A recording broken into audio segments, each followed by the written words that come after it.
Libo-libong mga sundalo ng Amerika mga sangkay nasa Pilipinas na.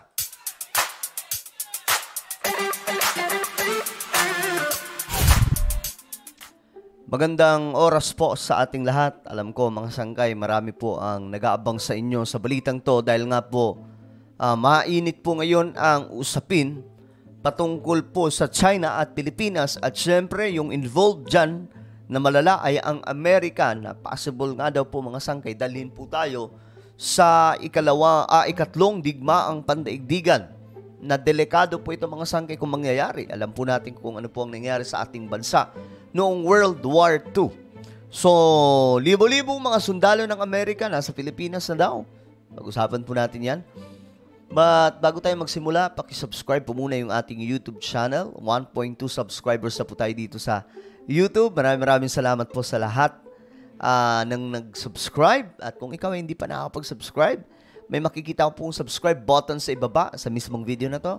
Check mo na lang, pindutin nyo po yung subscribe, pindutin ang bell, at pindutin nyo po yung all. Sa mga nanonood sa Facebook, magpapalugi ba kayo mga sangkay? Siyempre, hindi. I-subscribe nyo na po ito, tapos i-click, not subscribe. Follow nyo po yung ating Facebook page. Tapos, yun na. Okay na yun, mga sangkay. Ngayon, ito na po ang balita. 16,000 na sundalong Pilipino at Amerikano at mga kinatawan sa 14 na mga bansa. Okay? Sasabak daw sa Balikatan 2024. At ngayon, sa tingin ko, ngayong araw po itong umpisa mga sangkay. Ito, tingnan po natin ang balita. Simula na bukas ang sinasabing isa sa pinakamalaking balikatan military exercises. Okay? Isa sa pinakamalaking balikatan military exercise ng Pilipinas at Amerika. Bukod sa libo-libo mga sundalong Pilipino at Amerikano, may mga observer din mula sa 14 na bansa. Nakatutok si Rafi Tima. Kuha ang mga ito ng AFP Western Command sa Palawan. Dumating na ang mga eroplano at equipment at inihahanda na ang mga pasilidad na gagamitin para sa balikatan military exercises ng Pilipinas at Amerika. So, legit nga ito mga sangkay, no? Andito na po yung mga military ng Amerika at ready na po. Pati, sa tingin ko, ngayong araw po umpisa na ito mga sangkay kasi ang balitang to, nakarang araw, no? So, today, mukhang ito po yung simula ng pinakamalaking balikatan exercise ng mga militar ng Pilipinas at Amerika. Sa halos 4 na dekadang kasaysayan ng balikatan, magiging isa raw sa pinakamalaki ang pagsasanay ngayong taon. Grabe, tingnan nyo. Naumpisa na bukas, April 22, hanggang May 10 sa Palawan at Batanes. Okay, so ngayon nga ito mga sangkay. April 22. So, ano pa to? Ilang araw pa, simula ngayon, mga sangkay, to May. So, hanggang Mayo pa po ito. Ayan, daming mga sundalo. 16,000 sundalo ang lalahok at may observers pa mula sa 14 na bansa. Bago ang balikatan, magaganap muna ang Salaknib Military Exercise, isang army-to-army exercise ng Pilipinas at Amerika kung saan isa sa mga masusubukan ang Mid-Range Capability Missile System ng US Army. Ayan. Itong missile system ng US, nandito po sa Pilipinas. Pero sabi nila, hindi daw po ito gagamitin na kasama sa military exercise. Kaya nga lang, ang tanong dito, dinala nyo pa dito, di nyo naman pala gagamitin. Diba? Pero mga sangkay, ito po yung kinaiinisan ngayon ng China, itong missile system na nandito sa Pilipinas. Bakit sila naiinis? Kaya nga mga sangkay, ito hindi naman po tayo sakop ng China. Pero bakit kung umasta ang China? Para po tayong under nila. Nasanay ba sila na nung nakaraan, mga sangkay, parang tayo, chuchu? Sunod-sunuran sa China? Ngayon mga sangkay, yan na. Lahat po ng available na assets ng Philippine Army ay gagamitin natin para makita natin yung interoperability nito sa lahat ng major service. Tinitingnan natin kung inline ba ito sa mga current SOPs, yung TTPs natin, yung tactics, techniques, and procedures pagdating sa combat operations. Ang problema kasi dito mga sangkay,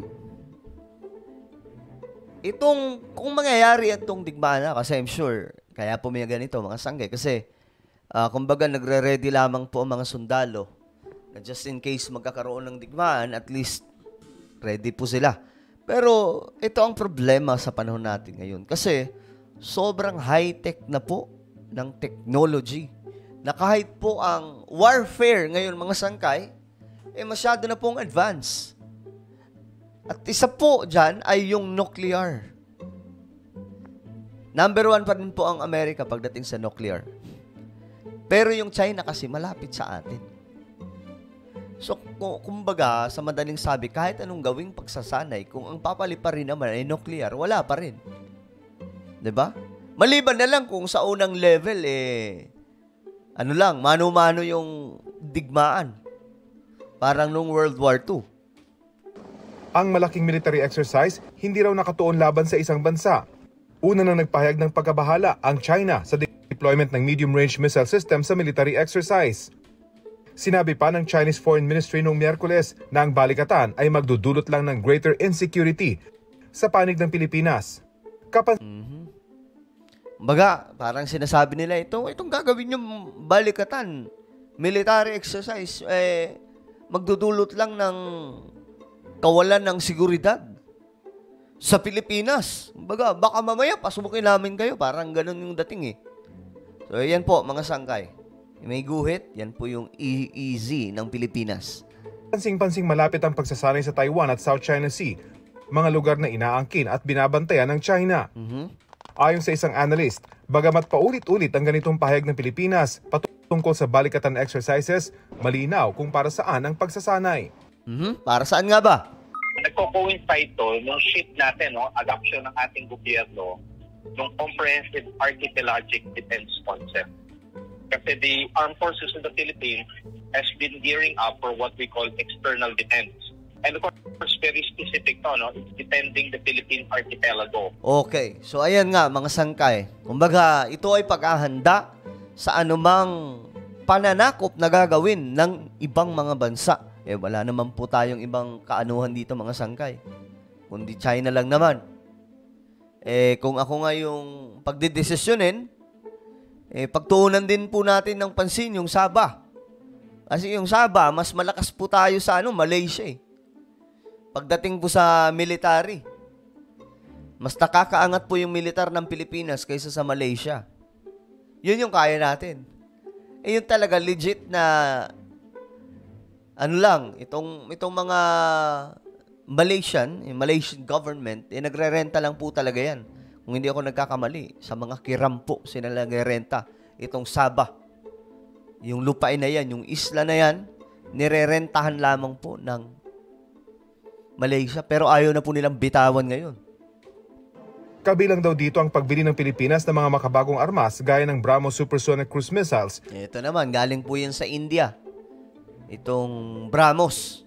Hindi ko alam kung nasa Pilipinas na yun ngayon, pero mga sangkay, yan po yung fastest, na kung di ako nagkakamali, cruise missile. Galing pong India.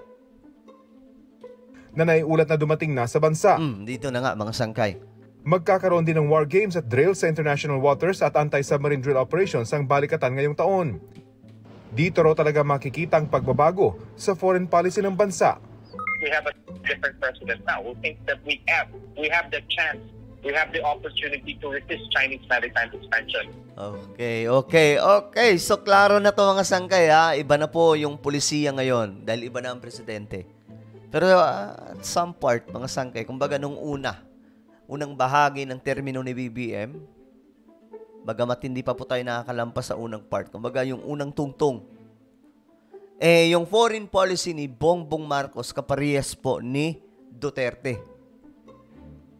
Ngayon, ibang-iba na po, mga sangkay, maka-west na po ito.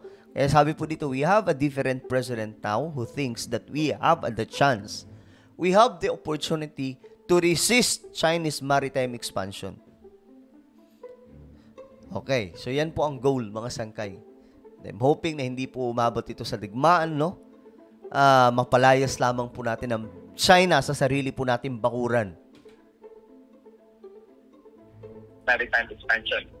Para sa GMA Integrated Okay, mga sangkay, ano po ang inyong naiisip na komento regarding dyan? Andito na po yung libu-libong sundalo ng Amerika. Sa tingin nyo ba makakatulong po ito sa agawan ng teritoryo dyan sa West Philippine Sea? I-comment nyo po sa ibaba. And now I invite you guys, please subscribe my YouTube channel, Sangkay Revelation. Hanapin nyo po ito sa YouTube, mga sangkay. Maganda yung topic natin dito. Makikita nyo rin po ito ngayon sa screen. Pindutin nyo po yung subscribe, pindutin nyo yung bell, at pindutin nyo po yung all. Okay? Ako na po yung magpapaalam. Mag-iingat pong lahat. God bless everyone.